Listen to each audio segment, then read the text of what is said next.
Welcome to the Fantasy Fangirls Podcast, where two sisters dive deep into beloved fantasy lore, characters, themes, series, and more. I'm Lexi. I'm Nicole. And for today's bonus episode, we're going back to Basgaeth as we cover the Onyx Storm excerpt featured in Cosmopolitan Magazine. What a fun surprise, emphasis on surprise, for us Empyrean fans. So if you're wondering what excerpt we are talking about, it is available to read for free on Cosmopolitan's website. The link is in our show notes as well. And of course, it dropped when we were both out of town, which is why this episode is coming to you a little bit later. It may or may not have dropped when I was coming home from a wedding. I was on a party bus. It was like midnight. I was like half drunk and I was trying to read this and it was just chaos. As always, we got to start with our content warnings. While this episode focuses on the excerpt from Onyx Storm, we will be pulling anything and everything from the Empyrean series. That means Fourth Wing, Iron Flame, additional bits about Onyx Storm, interviews with Rebecca Yarros. It's all fair game. So with all that said, if you don't know why we are now very interested in a particular silver-haired Venin, then please go finish the excerpt and the series. We will be here when you're done. Next, we at Fantasy Fangirls are adults who say adult things about adult books. In other words, friends, this podcast is rated R. To be honest, our R rating is us going to be saying JFB's full name multiple times, because why do they need a full rescue mission for him? We'll be speculating, so please be mindful of little listening ears.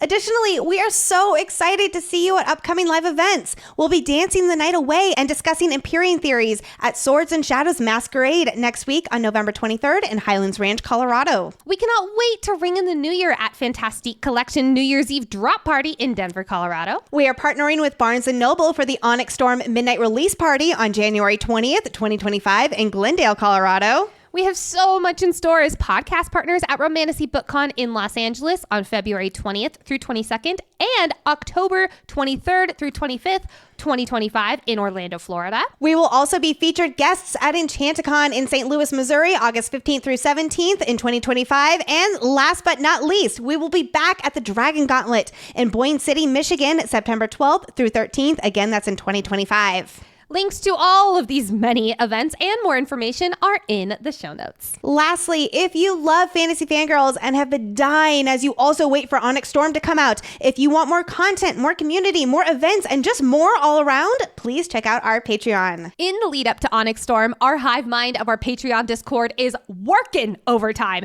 posting theories, sharing reread thoughts. So if you're looking for a community, events like Q&As, trivias, read-alongs, and so much more in the lead up to this heart-stopping book, please check out the link in the show notes or visit patreon.com/fantasyfangirls to learn more. And now it is time to re-enter the world of the Venin infiltrated Basgaeth. Let's officially kick off this episode with a battle brief, aka Nicole's summary of what happens in this excerpt.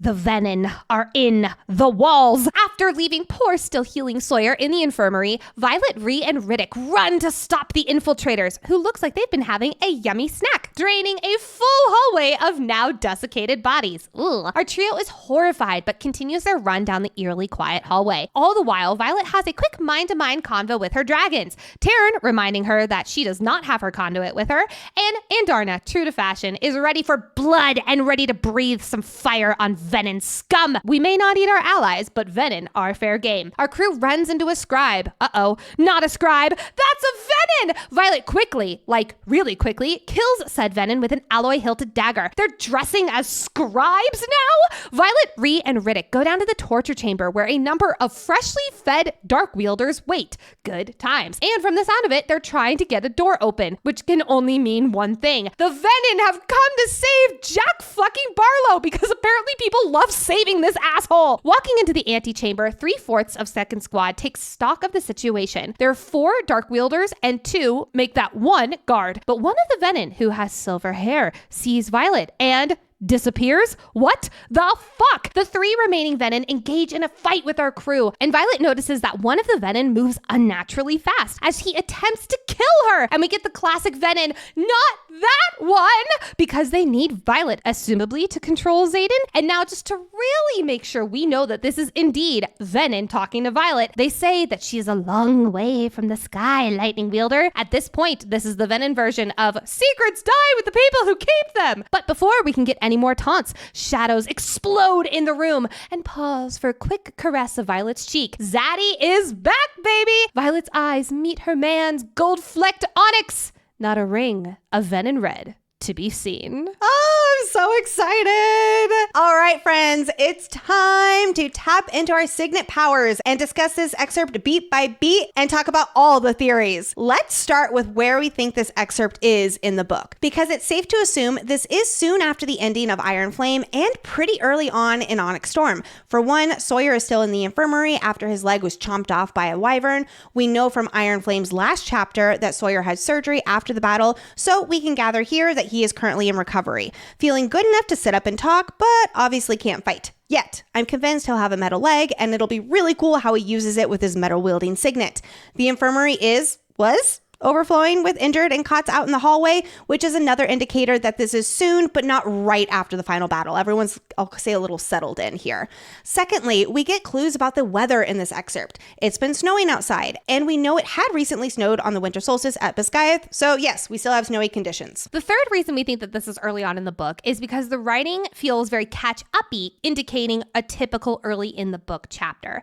At the beginning of most sequels or sequel pluses, there's refresher moments where the author catches up the reader on something or reminds them what something is again, just in case they forgot or in case they don't reread it 10,000 times like we do. And we get that here with the conduit when Taryn mentions it to Violet and her inner monologue says how it is something that helps pinpoint her lightning strikes. But I will say one of the things that I love about Rebecca's writing style is that her catch-up-y moments, her audience catch-up moments, they always feel so natural to the story. It never feels like, oh, that was a catch-up moment. Like, for instance, in Iron Flame, it was all with Brennan. It always feels so natural. Another one of these moments, Zaden and Garrick are now temporarily stationed here to protect Biscayeth. Which... pause, because this means no more long distance, at least for the time being. Thank fuck. I'm so excited. At the end of Iron Flame, Melgren and Devera were negotiating terms for the Revolution's riders to return to Biscayeth. I'm very curious about what the agreed upon terms ended up being. I do also think that this is a good indicator too that this is soon after Iron Flame, but it's not like the next day because there needed to be a little bit of time here. Like you were saying, Nicole, I think that it is definitely safe that Zaden is not going anywhere, at least for the first part of this book. In the other excerpt of Onyx Storm on the back jacket of it, Zaden is teaching Violet how to control her power, and they seem to be at Biscayeth. So I do think that we as a fandom can put the concern about Zaden immediately leaving Violet, Edward Cullen style, to rest, at least for this first part of the book. All of this to say, I believe this excerpt takes place no more than a week after Iron Flame ended. Probably 4, maybe 5 days. Yeah. My best guess here is if we're looking chapter number wise, we're looking at chapter 3 is where my gut's telling me I'll go as much to say 4 and I'll go even as early as 2, totally depending on how much happens in chapter 1. No matter what, I think it's safe to say that this is chapter 5 or less, like absolutely. Oh, absolutely. Yes. There has been some speculation that this is the opening of the book, which, wow, wouldn't that be insane for this to literally be the opening? We'd just be thrown right into the deep end. I do agree with you, though. I think it's a few chapters in. Like you said, chapter 2 or 3. Chapter 3 feels about right. There's a line about Violet and Imogen walking to the infirmary earlier, so I think that we will get that scene first. And like we said during our Denver live show episode, we think that we'll get caught up on what happened after the battle in that chapter 1. Violet will also be processing her mother's death a little more. We'll hear from Taryn and Andarna because this excerpt here does not feel like their introduction to the book. I will say, though, it feels like Zaden's introduction to the book because of his absolutely badass entrance, but also because Violet notices the second lieutenant rank on his uniform. So this basically does confirms as much as it can confirm in my mind that Zaden is not going to be in the first chapter or so of this book. It's going to give us some time with Violet to process her feelings around Zaden's new Venin-hood, so to speak. So I'm so excited. But one of the things I loved most, absolutely most about this excerpt was the suspense, the horror movie that happens when we run into the first Venin. I was reading it and I was like, wait, did I actually just read that? I had to reread it. Same. Like, whoa. Same. Violet and So go out into the hallway, which is a makeshift infirmary with overflow extra beds from the battle. And these bodies who were alive, we should note, or at least they were injured, but they were breathing, we assume. They're completely drained from freshly fed venin. We have no idea how many people just died this early in the book. It does make me think of how many survivors are left at Bisgayeth after this and after the battle. It's not a small school. There's probably thousands of students, but it's a taste for us readers as to how dark this book is about to be. I would say we just lost maybe 20 or so people with the cots in the hallway. That, if I had to say a number, that would be my number. This excerpt teaser reminds me of the Iron Flame excerpt we got when Solus torched a bunch of people on conscription day, and we were all like, what? Yes. This just ups the ante. No offense to Kieran, RIP. We never got a chance to really dunk on you. So we have to ask ourselves, how are these Venin within the walls in scribe attire? I think we're both in agreement that these Venin in scribe robes were not already scribes. These Venin seem like higher levels than, say, Zaden and Jack fucking Barlo because they have these signature Venin veins at their temples. Not just red-rimmed eyes, which initiates beginner Venin have. Don't worry, we'll get more into Venin levels later in the episode. So it would seem unlikely for these Venin to pull this much power to be this obviously Venin while still being a scribe. Is it possible for them to become a higher level Venin by all this feeding and draining the power from so many peoples out here, in the hall? I guess that's one of our big questions about Venin and when these red-rimmed eyes become permanent, plus, the spider-webbed veins. But sticking with our assumption that this is an invasion, how did these Venin get in? Did they sneak in during the chaos of the final battle, and have they been here all along since then? Because it's so early in the book, I am guessing that they've been here since the battle. My guess is maybe they regrouped somewhere nearby, maybe in the forest or something, and decided that the school was super vulnerable right now, just being after battle, and they wanted to take advantage of that as much as possible. Yes, I agree with that. So that leads me to readers' next question. Are some scribes Venin, not these higher ranked ones, but other scribes? Or are Venin targeting scribes to sneak in unnoticed? For instance, does this mean an actual scribe is Venin and helped these Venin get inside and supplied them with all these scribe robes? Or the Venin on the inside knew the scribes would be left alone the most within Bisgayeth, so they ensured the invading Venin had access to all these scribe robes? I think that the Venin are targeting scribes because they're easy to pick off and kill because they typically don't receive any training, and because when Venin killed them, it would be easy for them to wear their clothes and have access to the archives. I definitely think the Venin are wanting access to the archives. Why?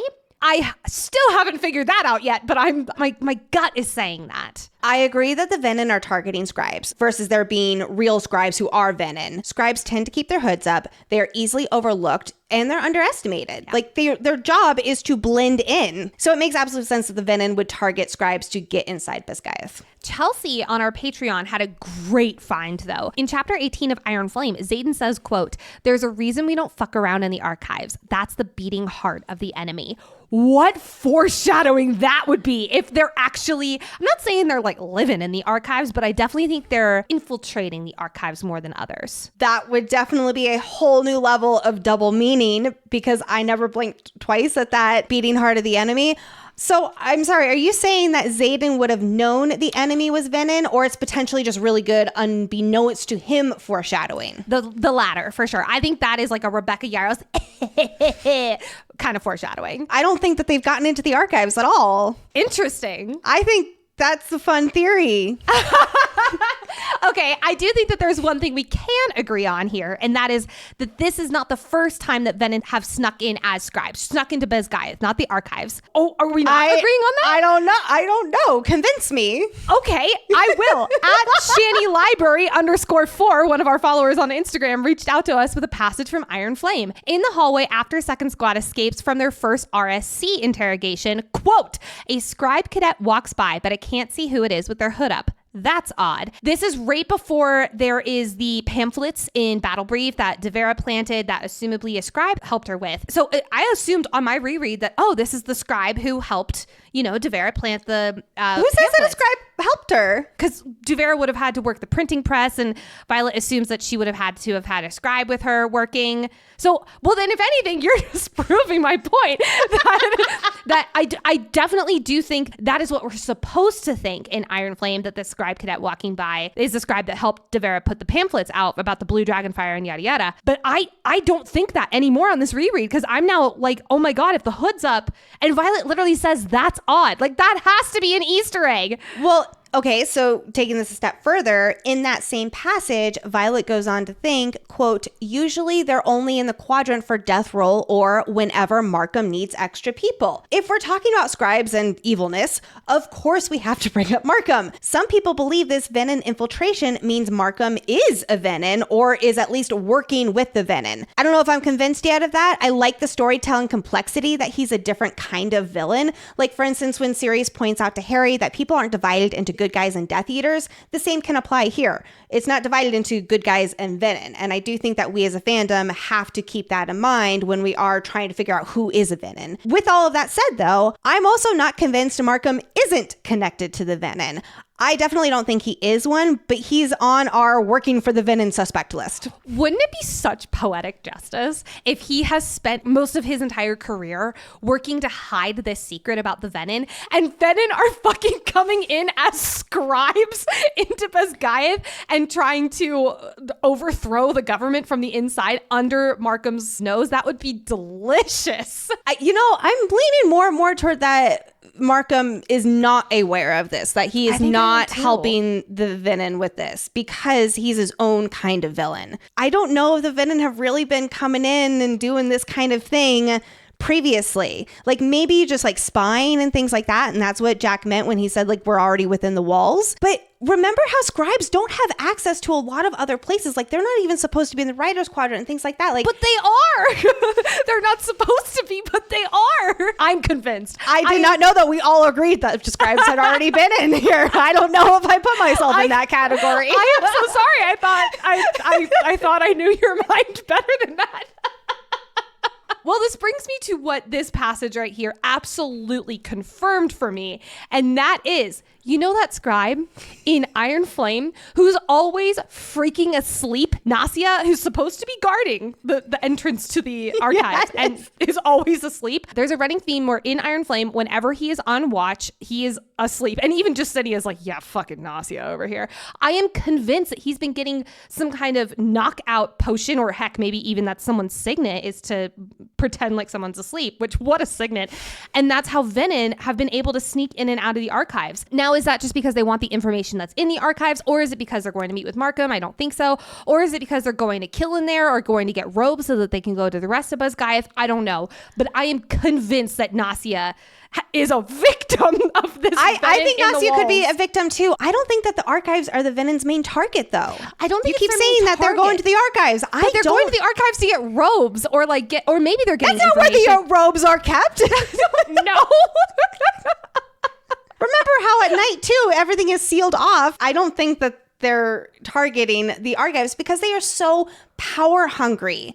That's not where their version of power is. But what if knowledge is what they're searching for? Knowledge is power. Then why the hell are they going after Jack fucking Barlo right now? We got to keep this going. We're going to get way too hung up on the Venin and the archives here. Keep going. I do have to point this out, and I don't even want to bring it up because I firmly believe she is good. But you know who isn't by Sawyer's side in the infirmary? His scribe girlfriend, Jacinia.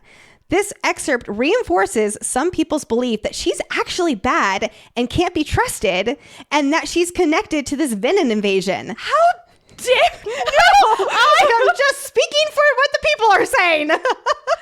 We never theory shame here, but if you come after my girl Jacinia, I swear to God. I really am personally going to go with the belief that she's busy doing research or other language translation. She's got a whole lot on her plate. As much as she does love spending time with Sawyer, bedside, all of that, I just had to point this out because she, a scribe that we know, is notably missing from Sawyer's bedside here. Overall, last thing I'll note here before we keep moving on, I do love how this theme of the scribes being untrustworthy that Violet has had to come to terms with in books 1 and 2, it's amplified here. Previously, they couldn't be trusted because what is truth? What is propaganda? Now it's like, are you a Venin? Yes. Let's talk about this rescue mission for Jack fucking Barlo. I have so many questions. Mainly, why do so many people care about this guy? I actually think we might get the answer in Onyx Storm. Yes. But I genuinely thought he was just a Venin lackey. Yes. This excerpt has me questioning his standing as a Venin now. For starters, we have to ask if this Venin invasion is solely a rescue mission for Jack. At least one of the Venin scribes was just outside of the infirmary, so maybe they targeted the infirmary first because that's where Jack had been most of Iron Flame, and that's where they assumed that he would be at first.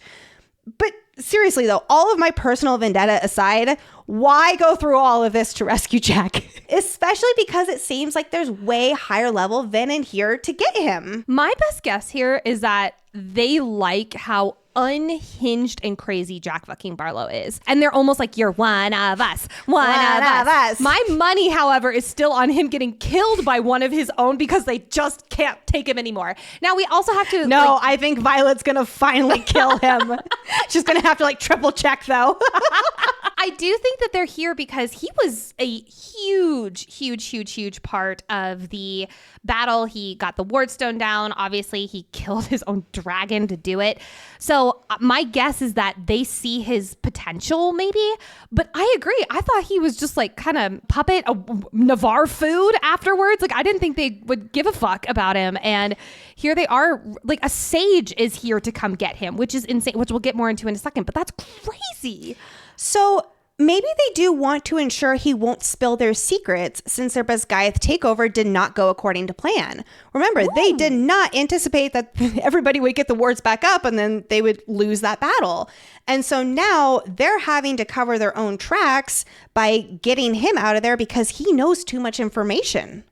Okay, I can vibe with that. Yeah, and they don't trust him. Makes sense to me. Yeah, and they don't trust Jack because they think that he'll actually now spill the beans to Basgiath, and they're like, no, he can't know the Venin secret, so we have to get him back. At that point, just fucking kill him.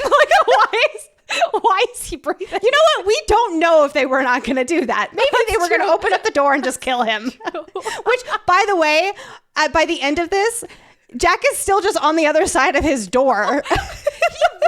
He watched all of that and didn't say a peep, which is actually very. I don't know if he could watch Barlo. it. The door was there. Oh, I thought it was just bars, but I guess not. Maybe I'm thinking bars, but I think you're right. Wow, why? I could see it in the rest of the passage once we actually get our hands on this book and be Jack on the other end of the door. He's like, well, that went well. Yes. Whatever the reason, the Venin are here to rescue Jack. Violet, Rhee, and Riddick go down to the antechamber of the brig and come face to face with 4 Venin.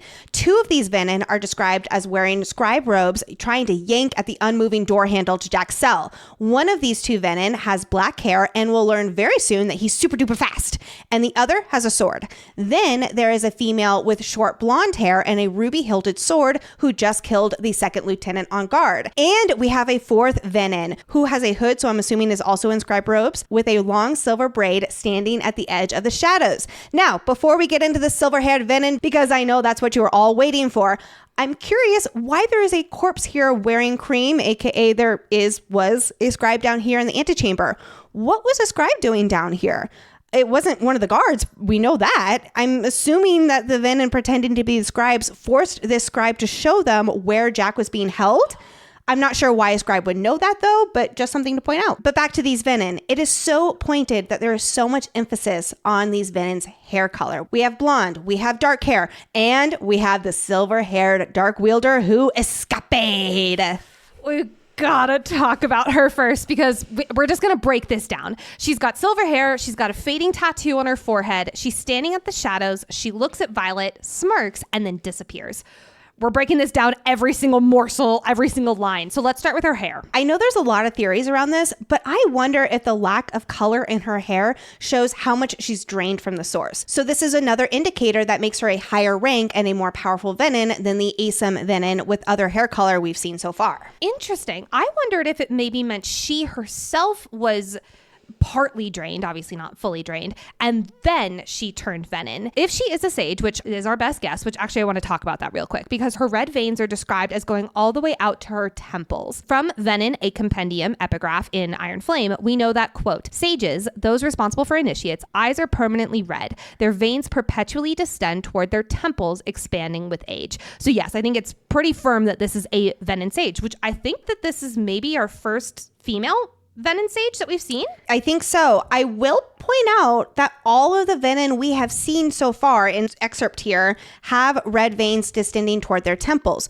So that description does match all of these Venin. Now, while I do think that all of these are experienced Venin, they all did just feed. So right now they are all extra powerful, which might be why that one Venin's veins are, pulsing. I do, however, think that this particular Venin is higher rank, not only because of the red veins, but going to her temples, like you were just explaining, but also I do think that the silver hair is another nod. And of course, her power of disappearing. But before we get to that, to me, this silver-haired Venin confirms that Violet's silver hair is tied to Venin in some way.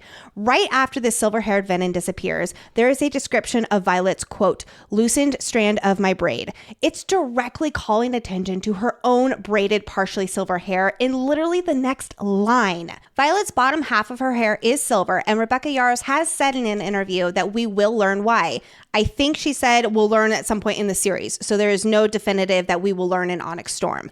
I'm sticking to my theory that Lilith was attacked or started to be drained by a Venin, which is what led to her illness while she was pregnant with Violet, and that is why Violet's hair is silver. I think there's more layers to this reveal. As we've mentioned before, like when we have gotten a theory right, it's only maybe 70% right, and then the last 30% is like, whoa, what a plot twist. Yes. I think this will absolutely apply to that as well. But basically, that's the general gist. There's other similar theories that Lilith was turned Venin while pregnant with Violet. I personally lean toward her being a victim of a Venin attack, though, because it aligns more with the description about how she almost died from that fever.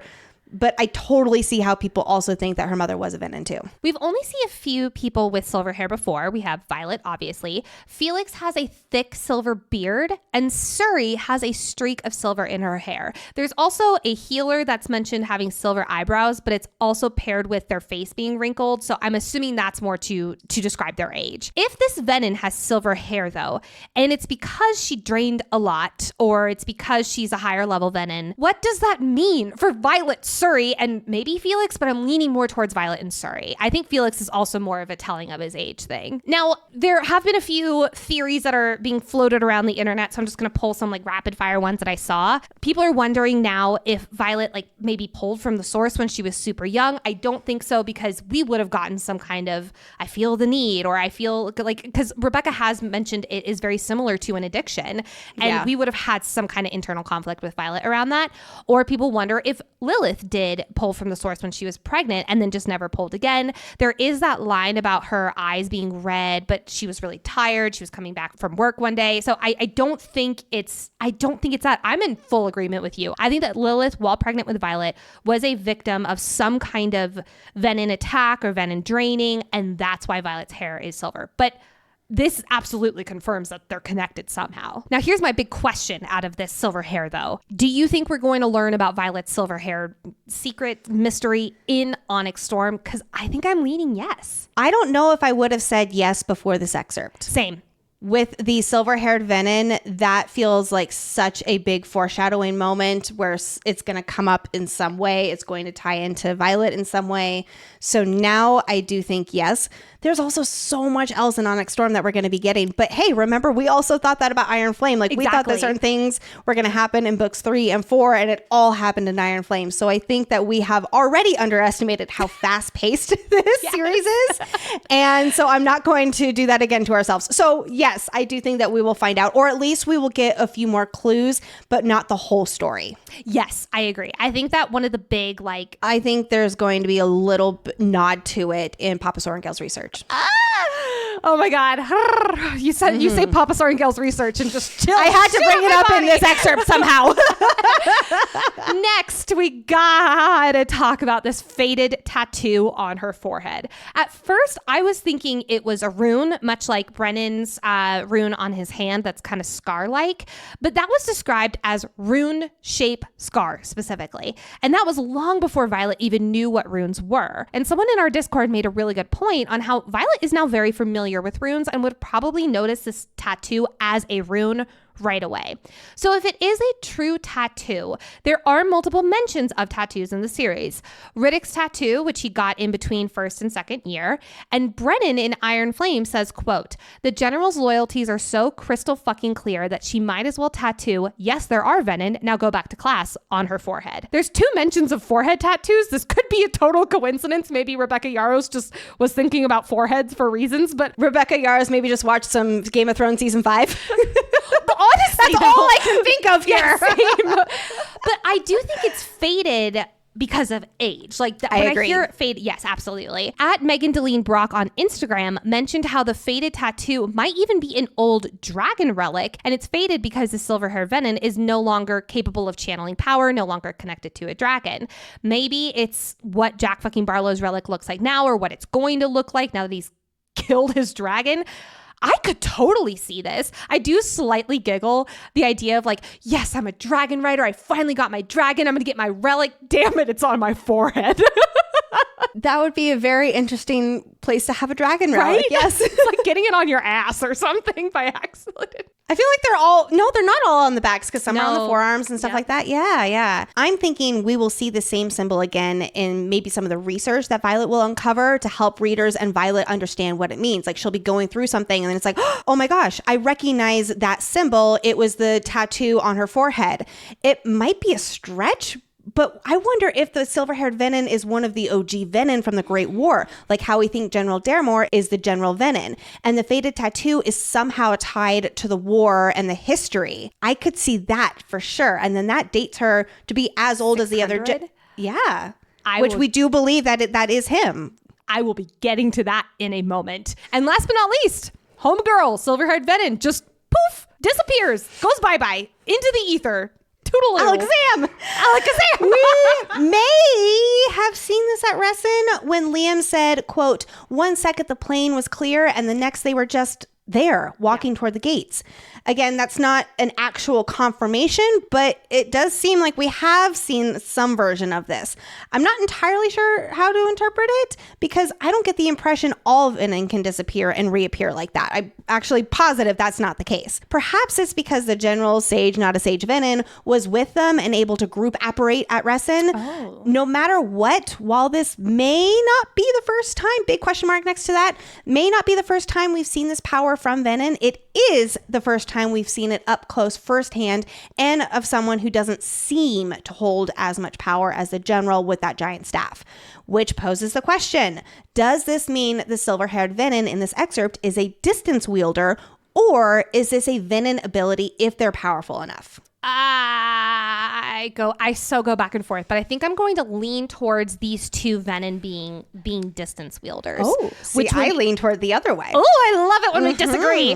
Which would make this sage centuries old plus, because what we know from Zaden, he said, quote, in Iron Flame, there hasn't been a distance wielder in centuries. Now, there's no number attached to said centuries, so maybe both her and General Venin are distance wielders, but I agree with you. I definitely don't think all Venin can do this. If anything, it would be like maybe only Sage Plus level Venin can do this. But I don't think it's quite that black and white. Once you've pulled from the source X amount of times or had this much experience, that makes you like this. I do think that there's some more unique powers at play that we'll get into in a few minutes. Well, this does bring me to a question that does irk my nurkin and confuse me, because if this is a sage, like we are assuming, the sages are the ones who want Violet. They're always like, let me take you to my sage. Like, why does she just disappear? Or even tell her comrades, like, hey, forget the Jack fucking Barlo kid and bring her to me instead. Like, if the sages are the ones who want Violet, why does she just yeet on out of the chamber? I think that there's a connection to Violet, and she disappeared. She smirked at her and she disappeared. And I will be getting to that in a little bit. Yeah. Well, okay, so this brings me to my crack theory. You mentioned how you think that this Venin might be one of the OG Venin. I wonder if this silver-haired Venin is actually Lyra, one of the first 6. Oh, really? Let me explain. Because Please do. there's a line from Brennan about Neolin and how he didn't fail, but it cost him, Neolin, everything. And many people, ourselves included, believe that that is a neon sign that this dude is Venin. What does Lyra say in one of her journal entries? Quote, "It cost me everything." Now, how did she go bad? No idea. This is screaming at me that this girl might be Lyra. Okay. I see where you're coming from. I think that it's somebody who we haven't met yet. There's also a theory that this is Violet from the future using Andarna's unique time ability. Well, not necessarily Andarna's unique time ability because she doesn't have that power anymore. So if this was time travel, it would more likely be Violet's second signet or something along those lines. Which I don't think it's time travel because we've heard that it has manifested, and I take that as Violet has used it. And Violet never time traveled in Iron Flame, at least to my knowledge. I've read the book a lot. She didn't do anything else with the second signet to our knowledge either. I disagree. There's also a lot of guesses that this is her second signet and it might be precognition. Maybe she's even seeing herself in the future. Which would be time travel, not like a projection, right? I don't know. It could be projection. This is what I was seeing on people commenting on our video. It could be projection. I will also throw something else in here. These Venin certainly seem good with daggers too, with the way that the guard is pinned down. So if we're going down this route, it could be a nod to Violet's skill with daggers in the present and future. Now, some people also have the theory that this might be Violet's sister, not Mira, but like a long lost sister. And that's why Mama Sorrengail was trying to find a cure. However, I'm really leaning against this. Just there's so much to this Sage level Venin that makes it not scream family member to me. There is also a theory that this is Violet's true mom and like Lilith and Papa Sorrengail took her and raised her from young age. The emotional ending of Iron Flame with Lilith dying, I don't think this theory is going to be the case because it would weaken the sacrifice that Lilith gave at the end of the book. And I just don't see that happening in this writing style. Now, there's also people who think that, and this is probably the most popular, that this is Zaden's mom. And the shadows, her standing in the shadows, are almost foreshadowing, connecting the two of them together. Not to saying that she's a shadow wielder, but it's more just a nod for us readers to start thinking about them together.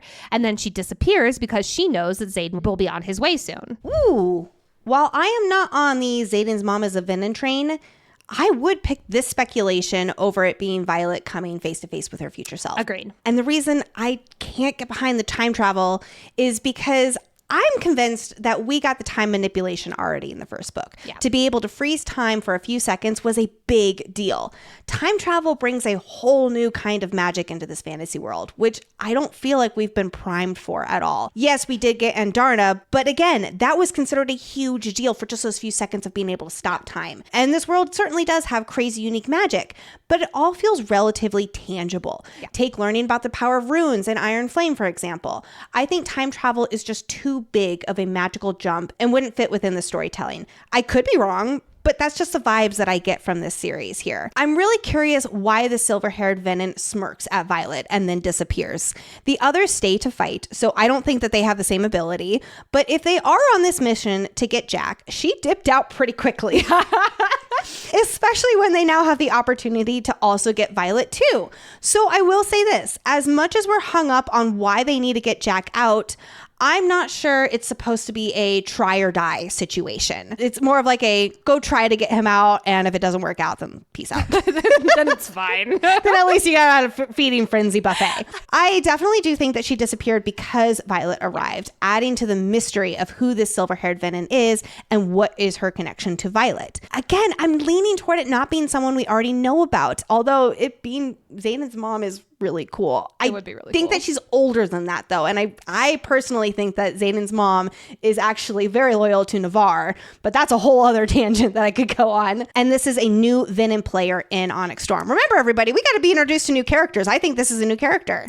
I'm leaning towards this as a new character. My fun crack theory of this is Lyra is definitely living up there in my brain before it being Zaden's mom. Because I think that Zaden's mom is actually on the Isle Kingdoms, or maybe Poor Million. You have a really good idea about Navarian. Go listen to our live show from Denver if you want to hear Lexi's theory on that, because it's really good. Moving on to the next Venin, and this is Blondie Venin with a ruby-hilted sword, which first up, I originally thought that the ruby-hilted sword was in the silver Venin's hand when I was doing the silver-haired Venin video, but no, it's in Blondie. Sorry about it. I got some things wrong. But we've seen one ruby-hilted weapon before in Fourth Wing. One of Violet's daggers in Fourth Wing that she won during a challenge was ruby-hilted.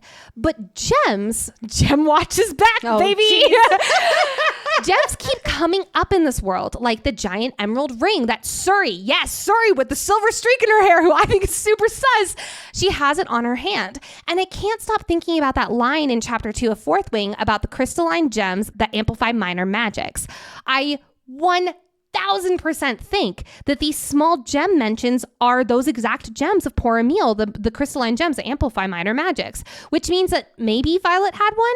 Her ruby dagger wasn't mentioned after she got her tearish daggers from Zaden, though, so who knows? Yes, Lexi? I was under the impression crystalline means clear, although a quick Google search just proved me otherwise, so... I don't think it means clear as in like colorless. I think it means clear as in free of, this is not the right term, but like fog. You know how there's some gems that are like a little bit foggy? I think it just means like a really crisp cut gem is what I think it means. See, I was wondering if this jewel-hilted sword represents that these Venin are, for lack of a better word, this is not the right word, but you know what I mean, royalty. I saw a theory that maybe they're here to get Jack because he's also Venin royalty, and that's why they are attempting this rescue mission. I would need a whole lot more convincing before I begin to lean in that direction. But I'm just sharing theories here. Yes, If we're zoning in on this ruby-hilted sword, I figure that it's a weapon they got from Poor Emil. Remember that they've been invading the Poor Emil cities, including Zolia. We know at least in Corden, it's very luxurious and wealthy. Like they would absolutely have jewel-hilted swords. So I assume that these weapons aren't uncommon in Poor Emil, and now the Venin have them because they've been invading. Now let's move on to this black-haired Venin who can move super duper fast. It makes me think about his power being extra speed, which raises a whole bunch of other questions. Like, was he previously a rider and super speed was his signet? Or is this another piece of evidence that Venin, if not already riders, have their own individual powers like riders have signets? Or how the Griffin Flyers have their own version of signets as well? Will we learn more about these Venin powers and how some can do certain abilities like disappear while others have extra super fast speed like this guy? If we're getting clues this early in the book, I vote yes, we will learn a lot more about these powers of Venin. I'm also like kind of stumped on this because technically Zaden, Imogen, and even Violet too are considered super, super fast. Like even there's that mention of Violet flinging her daggers really quick and Rhee's like, damn girl. Or even at the end of Iron Flame when Auric is like, damn Sorengale, I've never seen you run that fast. There's a lot of mentions of specifically Violet, Zaden, and Imogen being that really fast. So is this just an example of the minor magics being amplified as Venin, especially being amplified as Venin who have been freshly fed? If that was the case, then wouldn't all of the Venin be that fast? And not just this one guy being singled out as super fast. Not necessarily, because Rhee might not be as fast as Violet or as fast as Zaden. Like Zaden and Imogen so it's like their own abilities are amplified. Okay, so he's already super fast, and then this makes him super duper fast. Okay. In the chapter 61 epigraph of Iron Flame, it says, quote, though there's some debate, it is greatly believed that turning Venin heightens one of the Dark Wielder's senses. I think it's personally much more than one sense, especially we saw Zaden's shadows in this scene. Holy shit, they were insane. I'm thinking that this is more any magic that you have, whether it's minor magic, a second signet is amplified when you turn Venin and more amplified when you're freshly fed. My biggest question though is if a dragon rider gets their signet and their magic, minor magic specifically, from their dragon, does that continue once they go Venin and their dragon bond breaks? Now, Zaden still is bonded with Sigale as far as we know, so I'm not including that. I'm thinking more like, let's say I'm a dragon rider. I have all my minor magics. I have my signet. I pull from the source, become Venin. Let's say I go ASIM level, and then my dragon breaks the bond. Would I still have my signet? I would say no. But if these distance wielders were dragon riders, I don't think they're distance wielders. I think they are. That's great. I don't know. When the Dark Wielder with the sword shouts that they need Violet so don't kill her, we've been seeing that some readers are curious about a certain line from Violet's thoughts. Quote, "To control Zaden? Fuck that. I'll never be used against him again." Now, a lot of people are like, what does she mean by used against him again? We believe that this can be referring to two different incidences that we at least know of right now. Number one, Varys using Violet as bait to get Zaden back during the interrogation and imprisonment at the end of part 1, Iron Flame. Number two, the General Venin taunted Zaden how he was going to drain Violet and kill her, coaxing Zaden to turn Venin for love. I'm leaning toward the incident with Varys because that was firsthand experience for Violet. Plus, she's in the torture chamber right now, and that memory is already triggering for her. I definitely think this is priming us for a good example of being in a limited POV. Yes. I don't think they want to use her to control Zaden in the slightest. I think it's like 20%. Okay, I think it's for an entirely different reason. Why would they be like, I keep doing the fucking voice, "You command the sky, I must take you to my stage." Why would they do that if they were like, you command the sky, but you also command this guy? This is also just not the type of story with the badass women and the female empowerment that's so prominent in both book 1 and 2 that would be like, oh, we just want you so that you can control a man. Like, I don't think that's it in the slightest. And God, I hope this mystery is solved in this book because it's killing me. I agree that the Venin definitely do want her, but that silver-haired Venin apparently doesn't want her hard enough to try to take her. Instead, she disappeared, which to me shows that yes, the Venin want Violet and especially want her alive, but they aren't willing to risk everything for a Violet kidnapping yet. But enter our favorite shadow daddy, Zaden.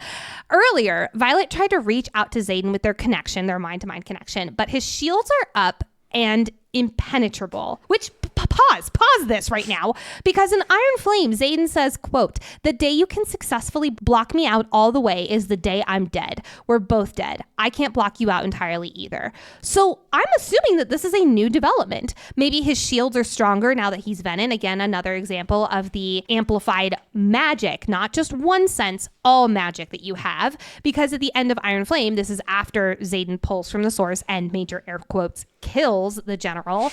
He's not dead. He's definitely not dead. Violet reaches out to him and can't because his shields are up. So I think that this impenetrable shield is only since he's been Veninified. Rakely on our Patreon mentioned how at least at the beginning of Onyx Storm, Zaden is probably going to have his shields up pretty consistently just in case anyone is a potential intrinsic and he doesn't want anyone to find out his dirty little secret. Remember in Iron Flame, he was all about there's always someone better at magic than you. And I think he's going to have these shields up pretty consistently, which makes me sad. There's not as much mind-to-mind connection. It is a little interesting that he has his shields up like this when there's such a bad Venin attack within the walls. You'd kind of think that the moment the alarm was sounded, he would seek out Violet mind-to-mind and ensure she's safe. I don't have much of an explanation for this, so maybe he either knows that she can handle herself or he has no idea that she was possibly in danger, and when he's coming down to get the Venin, he's like, "Violet, what are you doing down here?" Like, why is it always you? Yes. Or he really can't risk lowering his shields even to check on her, like you were saying there, that they have to be that impenetrable so that nobody else can even have the slightest possibility of getting in there. And I don't even want to say this, please don't come at me. We are indeed seeing him distance himself from her. I still don't think this is the case for all sorts of reasons that we won't get into right now. We've talked about it on other episodes, and I'm sure we will again soon, but it's all something to keep an eye out for. Also, because we're always on the lookout for Violet's second signet hints, Nicole, I'm really not trying to burst any bubbles here, but if she's unable to get through his shields, does that mean she's not an intrinsic? No. Because remember in the meeting at Athbean in Iron Flame, Zaden was trying to use his intrinsic ability, and he was like, everyone has their shields up but one person. And he wasn't able to read their minds except for the one person who doesn't. And she's like, I'm hungry. So no, okay. I don't think that's what it means. Lexi, shut down. Well, I was just wondering if it's a super subtle clue of what her signet isn't versus evidence of what it could be. Well, now, if we're on this train, there have been some people thinking that there was a little hint of truthsayer in here because Violet sees the two scribes who are not Venin, and Rhee is like, how did you know they weren't Venin? And Violet's like, well, because they were going to the archives and that's just very scribe-like behavior. I personally do not think that this is signs for her being truthsayer, but some people do think so. It's like, it's her not even realizing that she was using her signet of truthsayer to know that they weren't Venin. I think it was just a reminder for us readers, brilliant fucking woman. That's exactly what I think it was. Honestly, I think that any of us could make any argument for any signet with any text. Especially this fandom. Yes, I agree. And I put ourselves in very much included in We're preaching to the choir. I'm just saying. Have you listened to our 2 hours Violet Second Signet? Which, by the way, I don't believe any of that stuff anymore. It's all out the window. We got to start over. I know. Also, before Zaden's grand entrance, the silver-haired Venin stood at the edge of the shadows before she disappeared. Nicole touched on this about maybe it's a tie-in with his mom. But I wonder if those shadows are like listening for Zaden, because then Violet knows Zaden is coming when the shadows quake at the edges of the chamber. So I wonder if like they were already there, partly because, you know, it's Jack fucking Barlo and nobody can trust that guy. And so he always has, I'll call it, ears in the shadows. And now he is Venin, so he does have that amplified magic. So I bet you anything that these shadows listening for him is going to be maybe more common or maybe more prominent because it's so much easier for him to use that part of his magic. I'm totally guessing, but that feels right to me. It does feel right. And we have to wonder if that strengthened signet power will weaken back to, I'll say, his normal signet strength if he doesn't pull. I wonder if it's not even going to weaken to his normal signet strength. I wonder if it's going to weaken much more. Much more. Oh, so like, it's really a dependency. Like, yeah. Wow. Ooh, that's delicious. That he's still bonded to Sigale. We cannot forget that. Oh, yeah. So she is channeling magic into him right now. Yes, that is true. So I don't think they're going to go away, but I do think that there's going to be some kind of like weird push and pull of his magic strength for sure. Oh, cool. Cool. I do want to point out some of the badass new shadow powers that we saw in action in the scene. Zaden's shadows explode in the room, and then when they recede, there is nothing but shriveled bodies of dark wielders on the floor, each with alloy-hilted daggers in their chest. God damn, my boy. That's amazing. Whenever they get the alloy-hilted daggers in their chest, they become husks themselves. Yes, exactly. Yes. So one thing is for certain, though. Zaden's eyes are gold-flecked and onyx, no rim of red to be seen.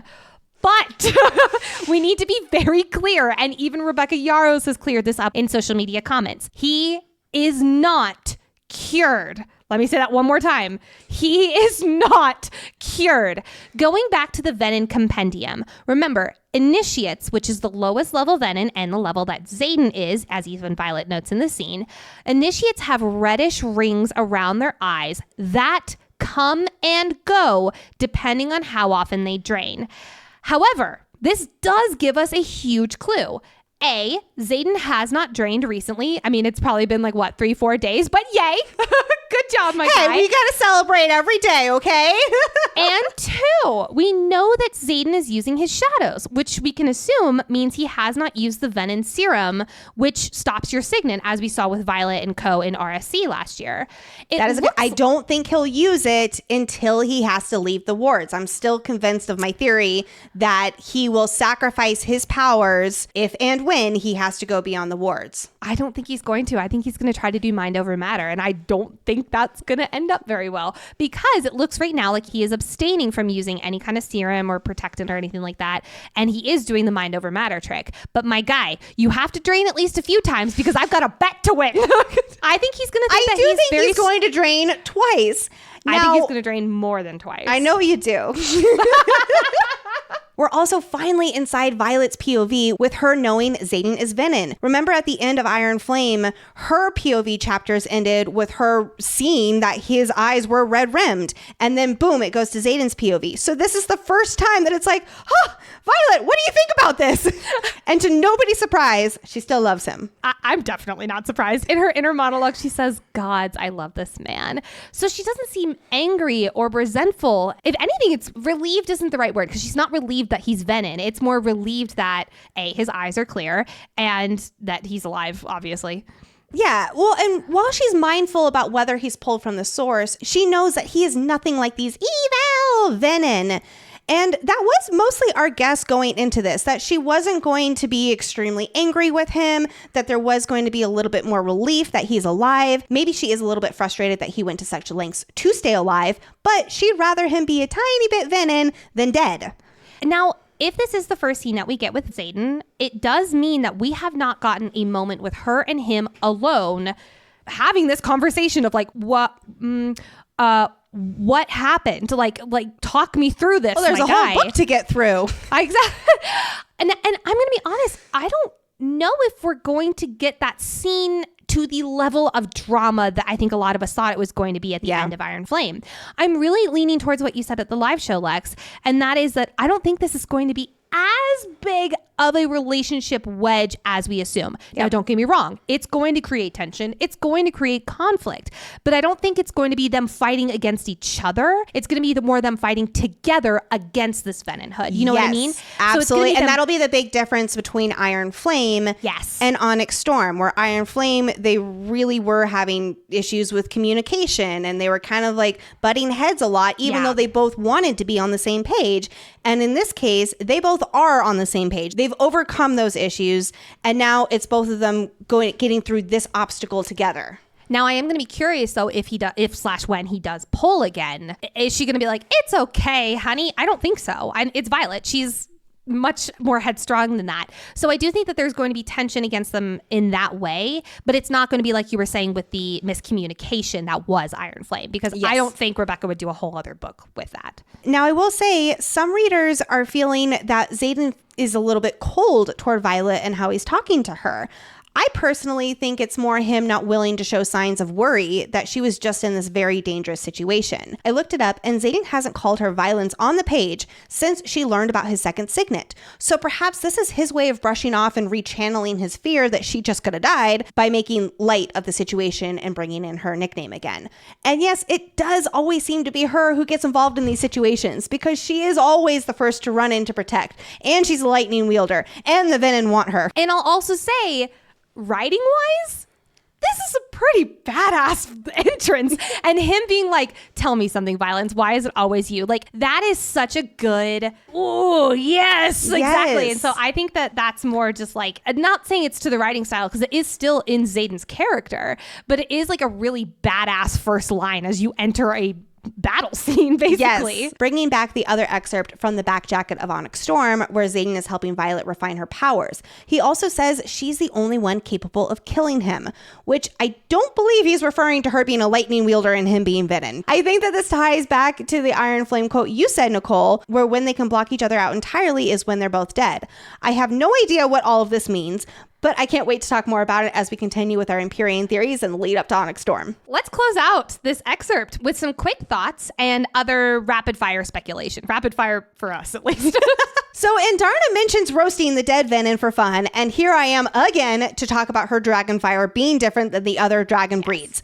I stick by my theory that she is uniquely able to roast Venin, like we saw at the end of Iron Flame, right before she decapitated the Venin. Its head was smoking when it went off, which Venin are supposed to be fireproof, as we saw at Resin and have frequently been reminded of throughout the series. So even though Indarna is referring to already dead Venin here, I think this is another wink wink hint that she is able to actually roast them, unlike other dragon breeds fire, and this is another big thing in the fight against the Venin. Do not think that I didn't notice the second wing mention and them making an appearance, in case you missed it. Always go for Nicole on TikTok pointed out that the first two assassinations that we know of. I thought you were referring to yourself. Always go for Nicole on TikTok pointed out that the first two assassinations from Iron Flame were both writers from Second Wing. This is Violet's first assassinator and the guy who jumped Bodhi in the shower. It is pretty sus that two secrets die with the people who keep them are from Second Wing. So this caused me to absolutely spiral and look at any other mentions of Second Wing. Most notable is that Dane was originally from Second Wing before he got moved into Fourth. Never forget that Kath's breath smells, and so did Bade's, and so did Solus's. And now here we are with writers from Second Wing during a Venin infiltration. They run out of the infirmary right after Violet, Rhee, and Riddick, and Rhee commands them, go check the bridge. Is anything sus? Not really, but I'm watching you, Second Wing. I'm watching you. We learn the name of the person responsible for building Basgiath, Aaron Norris. Now, of course, we did some digging in Fourth Wing and Iron Flame, and the only mention in either of the books that we get about Norris is from Iron Flame. A first-year cadet is named Baylor Norris, who has a stocky build with nervous eyes, so he might be a descendant of Basgiath's builder. I did look up the name Aaron, and the Hebrew meaning of the name is being watchful, vigilant, and alert. I think that's a pretty good name for someone who's, the creator of a war college, but did it tell me any Easter eggs? None that I can think of.